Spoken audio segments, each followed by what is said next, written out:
Hey guys, this is Tim from Egoscue, San Diego. This is our first E-cise dissection video. I got Carrie in here. We're going to do the standing windmill today.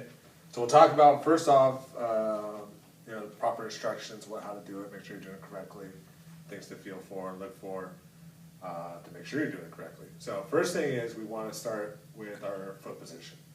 So our feet should be hip width apart, not the outside of your hips, right where the femur kind of inserts into the acetabulum of the pelvis there. So usually it's anywhere from about 5 to 6 inches apart.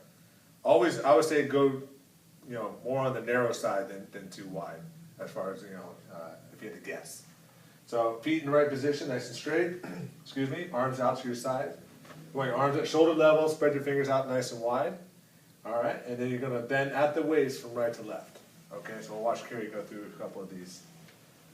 So things you want to look for, one is making sure as you go from right to left, the heels aren't coming up off the ground. Okay?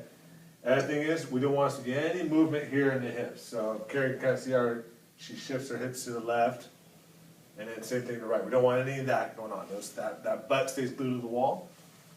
All right?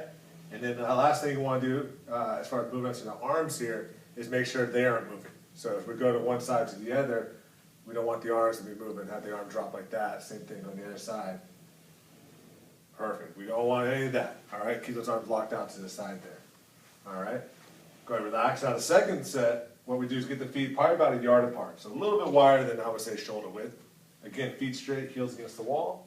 And we go through that same motion, bending at the waist, keeping everything nice and straight, 5 times each side.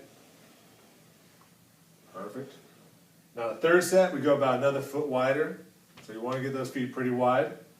Good. And then same thing, side to side, back and forth. Again, 5 times each side. And then that fourth set, you're going to come back to the first position we were in. Feet probably about 5 to 6 inches apart. And then you go side to side again. All right.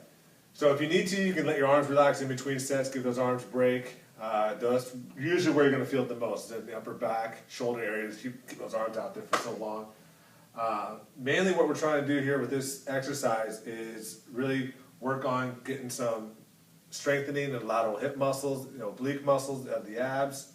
So if your body twists or rotates in any way, or your upper body offsets in any way, it's a great exercise to go after that postural deviation. So if you guys have questions, you can always shoot us an email or give us a phone call.